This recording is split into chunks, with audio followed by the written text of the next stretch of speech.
జనగామ జిల్లా పాలకుర్తి మండలం తిరుమలగిరి గ్రామ పంచాయతీలో 3వ విడత సర్పంచ్ ఎన్నికల ప్రచారంలో పాల్గొన్నారు ఉప్పల్ ఎమ్మెల్యే బండారి లక్ష్మారెడ్డి, మాజీ మంత్రి ఎర్రబెల్లి దయాకర్ రావు. ఈ నేపథ్యంలో పాలకుర్తి నియోజకవర్గ ప్రజలు, మహిళా సంఘాల సభ్యులు కోలాటాలతో ఘన స్వాగతం పలికారు. అనంతరం ఇంటింటి ప్రచారంలో పాల్గొని బీఆర్ఎస్ పార్టీ బలపరిచిన అభ్యర్థికి ఓట్లేసి అత్యధిక మెజారిటీతో గెలిపించాలని మాజీ మంత్రి ఎర్రబెల్లి దయాకర్ రావు ఉప్పల్ ఎమ్మెల్యే గ్రామస్తులను కోరారు.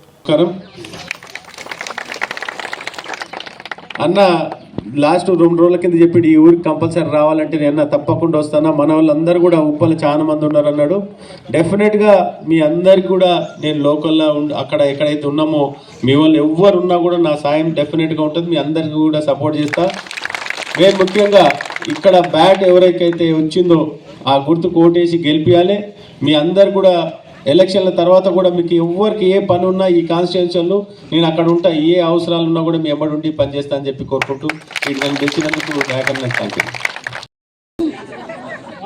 ఎందుకంటే 1200 రూపాయలు నీ పేరు మీద అప్పు బిడ్డ. ఒక్కొక్క చీరకు సంబరపడతారు, చీర వచ్చిందని. రేపు నెల తర్వాత నోటీస్ వస్తుంది, 100 రూపాయల మిత్తితోటి కట్టాలి. ఇది ఆ చీర ధర 300, 500 కాంగ్రెస్ వాళ్ళకి లంచమట, 300 మంత్రికి లంచమట, 100 రూపాయలు ఖర్చు. చీర కూడా మోసమే. ఇక ఆడోళ్ళకి బస్సు ఫ్రీ అన్నాడు, మగోళ్ళకి పెంచి పారేసాడు. పెంచిండా పెంచలేదా? డబల్ పెంచాడు. కాదు ఫ్రీ అనా అది? మగోళ్ళు ఆడోళ్ళు వేరు వేరు ఉంటారా? ఒక్క పని చేసిండా? ఆగా 2 ఏళ్ళు అవుతుంది ఒక్క పని. అసలు కేసీఆర్ చేసిన ఏమైనా చక్కగా చేసిండా రైతు బంధు?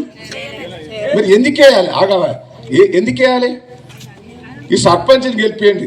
నేను ఓడిపోయినా ఉన్నా కానీ మీ ఊళ్ళో సర్పంచ్ గెలిస్తే అన్ని పనులు చేసే నాకు ఎమ్మెల్యేలు ఉన్నారు, ఎమ్మెల్సీలు ఉన్నారు, రాజ్యసభ సభ్యులు, వాళ్ళ ఫండ్స్ తీసుకొచ్చి మీ దగ్గర పెడతాం. అర్థమైందా మీకు?